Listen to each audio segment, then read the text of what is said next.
Halo, assalamualaikum warahmatullahi wabarakatuh. Pada video kali ini kita akan mempelajari masih dalam materi termokimia, tapi dengan KD menjelaskan jenis entalpi reaksi, hukum Hess, dan konsep energi ikatan.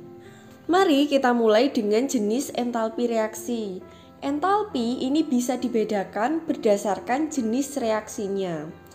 Submateri yang pertama yaitu perubahan entalpi standar atau delta H0. Perbedaannya apa dengan perubahan entalpi kemarin yang sudah kita pelajari? Jadi kan kemarin sebenarnya kita udah mempelajari perubahan entalpi atau delta H.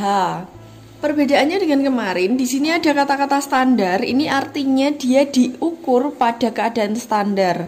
Keadaan standar yaitu pada temperatur atau suhu 298 Kelvin dan pada tekanan 1 atm. Jadi jika suatu reaksi perubahan entalpinya itu diukur pada keadaan sekian, maka dinamakan perubahan entalpi standar. Perubahan entalpi standar sendiri itu ada berbagai jenis. Yang akan kita bahas di sini hanya ada 3, yakni pertama, perubahan entalpi pembentukan standar atau delta HF. Kedua, perubahan entalpi peruraian standar atau delta HD. Dan ketiga, perubahan entalpi pembakaran standar atau delta HC. Untuk memahami ketiga perubahan entalpi tersebut, mari kita coba latihan soal dengan soal berikut ini. Tuliskan persamaan termokimia dari A dulu. Yang A ini delta HFCaCO3. Delta HF itu kan perubahan entalpi pembentukan standar. F ini dari kata formation. Formation itu artinya pembentukan. Kita diminta untuk menuliskan persamaan termokimianya dari delta HFCaCO3. Pengertiannya delta HF itu pembentukan 1 mol senyawa dari unsur-unsurnya. Pembentukan 1 mol senyawa dari unsur-unsurnya, ini coba kamu pahami. Berarti senyawa itu di sebelah kiri atau di sebelah kanan. Pembentukan 1 mol senyawa dari unsur-unsurnya. Itu artinya senyawanya itu berada di kanan dan unsurnya itu berada di kiri. Jadi ini unsurnya di kiri. Jadi unsur-unsur ini membentuk senyawa. Unsur-unsur ini membentuk senyawa. Jadi unsurnya di kiri, senyawanya di kanan. CaCO3 ini merupakan senyawa. Dia gabungan dari beberapa unsur, yakni ada unsur Ca, ada unsur C, dan ada unsur O. Nah, karena unsurnya ditulis di sebelah kiri, maka kita tuliskan unsurnya masing-masing. Ada Ca ditambah C ditambah O. Ada 3 unsur nanti membentuk senyawa CaCO3. Cukup paham ya sampai sini? Kemudian kita perlu memahami tentang gas diatomik. Gas diatomik ini artinya gas yang terdiri dari 2 atom, namanya aja diatomik, berarti terdiri dari 2 atom. Gas diatomik ini yaitu HNOFCl-BrI. HNOFCl-BrI. Jadi untuk HNOFCl-BrI ini umumnya dia berupa gas diatomik. Jadi ada 2 atom, H2, N2, O2, F2, Cl2, Br2, dan I2. Pada pembentukan 1 mol senyawa dari unsur-unsurnya ini, unsur di sebelah kiri kalau ada gas diatomiknya maka perlu kita tuliskan 2 atomnya. Jadi misalkan ada O di sini, maka kita tuliskan O2, bukan O saja. Selain gas diatomik, maka kita tuliskan cukup 1 unsur saja. Tapi jika dia termasuk ke dalam gas diatomik, perlu kita tuliskan 2 atom. Jadi O2, H2, N2, F2, dan seterusnya. Kemudian langkah yang perlu kita lakukan yaitu mengisi fasenya. CaCO3 di soal itu fasenya solid. Berarti kita tuliskan saja fasenya solid gitu ya. Ca, C sama O2 ini kan tidak diketahui fasenya apa. Kalau O2 di sini kita udah paham kalau dia itu termasuk gas diatomik. O2 masuk ke dalam gas diatomik, berarti dia fasenya gas.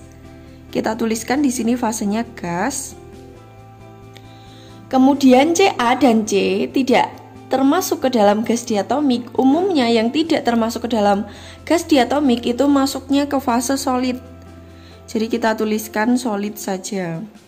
Kalian tahu kalsium? Kalsium itu fasenya padat solid. C itu ada intan, ada arang, itu masuknya ke fase solid juga. Kalau sudah kita tuliskan persamaan reaksinya, karena ini yang ditanyakan itu persamaan termokimianya, maka di sebelah kanan ini perlu kita tuliskan nilai delta H. Oh ya, sebelumnya harus kita setarakan dulu persamaan reaksi berikut ini. Ingat, persamaan reaksi itu harus disetarakan dulu. Penyetaraannya ada kuncinya, yaitu di sini pengertiannya itu pembentukan 1 mol senyawa. Jadi senyawanya ini harus dalam 1 mol. Artinya di senyawanya CaCO3 ini koefisiennya harus 1. Di CaCO3 ini koefisiennya harus 1. Yang lainnya yang di sebelah kiri ini menyesuaikan. Jadi Ca di kanan ini ada 1, di kiri juga ada 1, sama ya.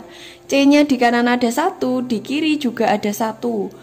O-nya di kanan ada 3, di kiri ada 2. Agar sama, karena yang di sebelah kanan ini harus 1 mol, jadi koefisiennya tidak bisa diubah, maka yang kita ubah yang di sebelah kiri. Yang di sebelah kiri agar menjadi 3, ini koefisiennya itu 3/2. 3/2 kali 2 itu 3. Kalau sudah, kita tuliskan nilai delta H-nya. Nilai delta HF tadi minus 1207 kJ per mol. Pada persamaan termokimia, per molnya ini tidak dituliskan karena per molnya ini sudah diwakilkan dengan koefisiennya CaCO3 yang ada 1. Jadi ini cukup kita tuliskan minus 1207 kJ. Ini sudah selesai. Kemudian kita lanjutkan ke soal yang nomor 2, yang B. Delta HD CaCO3 fasenya solid sebanyak plus 1207 kJ per mol. Delta HD, D itu dari kata decomposition. Decomposition itu artinya peruraian. Decomposition itu artinya peruraian. Peruraian 1 mol senyawa menjadi unsur-unsurnya, berarti senyawanya di kiri, unsur-unsurnya di kanan. Berarti pada peruraian itu kebalikan dari pembentukan. Jadi senyawanya di kiri, unsurnya di kanan. Jadi senyawanya diuraikan jadi unsur. Kalau pembentukan tadi unsur itu membentuk senyawa. Karena ini cuma kebalikannya, maka nilai delta H-nya pun pasti kebalikannya. Jadi kalau delta HF-nya CaCO3 itu minus, maka delta HD-nya CaCO3 itu plus dengan nilai yang sama 1207 kJ per mol. Kemudian kita lanjutkan, delta HD itu peruraian 1 mol senyawa, berarti senyawanya kita tuliskan dulu CaCO3, fasenya solid, diuraikan menjadi unsur-unsurnya, tinggal kita tulis ya sama seperti yang A. Jadi Ca fasenya solid ditambah C, fasenya solid ditambah 3/2 O2, fasenya gas. Berarti delta H-nya itu plus 1207 kJ.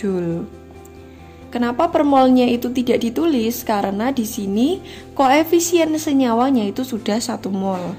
Kemudian kita lanjutkan ke soal berikutnya yang C, delta Hc C2H2 dengan fase gas sebanyak minus 1256 kJ per mol. Delta Hc itu dari kata combustion. Combustion itu artinya pembakaran. Combustion itu artinya pembakaran. Pembakaran 1 mol suatu zat secara sempurna. Di sini kata-katanya zat itu artinya dia bisa unsur, bisa senyawa. Jadi suatu zat itu dibakar secara sempurna. Dibakar itu artinya ditambah O2. Jadi ini zat ditambah O2. Jadi ciri-cirinya pembakaran itu pasti di sebelah kirinya itu ditambah O2. Di sini yang dibakar itu senyawa C2H2, kita tuliskan berarti senyawa C2H2 dalam bentuk gas ini dibakar berarti ditambah O2. O2 ini oksigen, fasenya gas. Dibakar hasilnya jadi apa? C2H2 ini merupakan hidrokarbon. Hidrokarbon itu ketika dibakar hasilnya, ketika pembakarannya itu sempurna, maka hasilnya pasti CO2 plus H2O. Ingat, pada hidrokarbon, jadi CXHY ini semua hidrokarbon ya, ditambah O2 itu pasti hasilnya CO2 plus H2O. Ini sudah pasti, jadi untuk hidrokarbon pasti hasilnya seperti ini. Kemudian kita tuliskan di jawabannya berarti ini hasilnya juga CO2 plus H2O. CO2 ini karbon dioksida fasenya gas dan H2O ini fasenya gas juga. Kemudian kita setarakan karena ini pembakaran 1 mol suatu zat, jadi zat yang dibakar itu harus 1 mol, maka di sini koefisiennya C2H2 ini 1. Kemudian yang lainnya itu menyesuaikan. Mari kita setarakan. C di kiri 2, di kanan baru 1, berarti di sini koefisiennya 2. H di kiri 2, di kanan 2, berarti ini udah sama. Koefisiennya itu 1. Kemudian O-nya kita hitung. O-nya di kanan ada 2 kali 2 itu 4, ditambah O1 berarti 5. Maka di kiri ini 5 per 2 agar hasilnya juga 5. 5 per 2 kali 2 itu kan 5. Di kanan itu 4 ditambah 1, 5. Berarti udah setara. Kemudian kita tuliskan nilai delta H-nya. Itu minus, nggak cukup saya tulis di bawah, minus 1256 kilojoule.